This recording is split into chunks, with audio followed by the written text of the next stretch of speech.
د سوات د واقعې به په سوشل میډیا باندې کتلي د یو کور 18 کسان د یو خاندان دا دریای سوات په مخه کوي ډوبۍ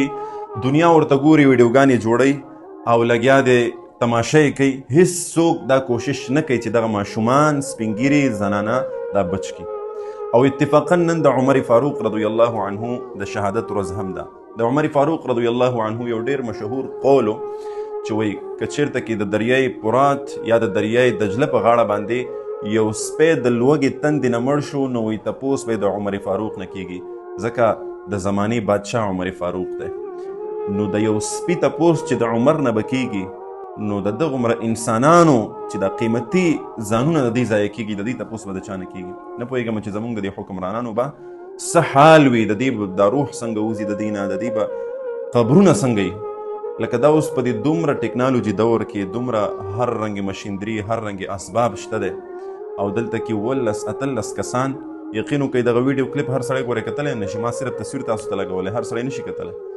دا چې دی اوبه په مخه کوي بیا هغې یو بل ته ګوري چې هغې رانه یوړو هغې رانه یوړو هغې رانه یوړو په دغسې کې دا ټول چې دی په اوبو باندې لاهو کېږي نو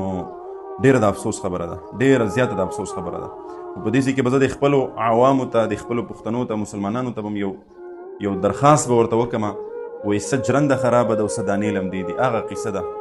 څه زمونږ حالات او زمونږ حکمرانان دغسې بېغمه دي او زمونږ او تاسو دومره غافله یو یار که ما چکر ونه والو نو په ما باندې به څه وشي مړ به شمه څه مرض به راته ولګېږي یا زه ګنهګار به شمه بیا که زه چکر وهم نو ولې داسې ځایونو ته ځمه چې هلته کې دغسې لویه خطره ماته راپېښېدلی شي دا کوم خلک چې چکر وایي غرونو ته یو ځای بل ځای ته بالکل لاړ دی شي خو د اوبو دا چکر چې دی دا ګورې د خطرې نه بالکل خالي نه دی هیڅ پته نه لګېږي او د اوبو سره هیڅ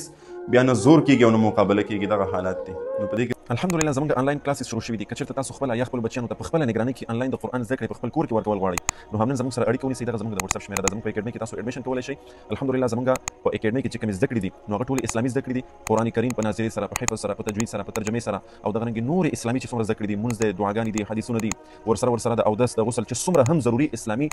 مسایل دي دغه ټول د هغې زده کړې کېږي نو که تاسو هر چېرته د دنیا په هر ګوټ کې موجود یې همنن زموږ سره اړیکه ونیسئ او د دغې موقع نه فایده واخلئ خپل بچیان هغې ته اسلامي زده کړې ورکوئ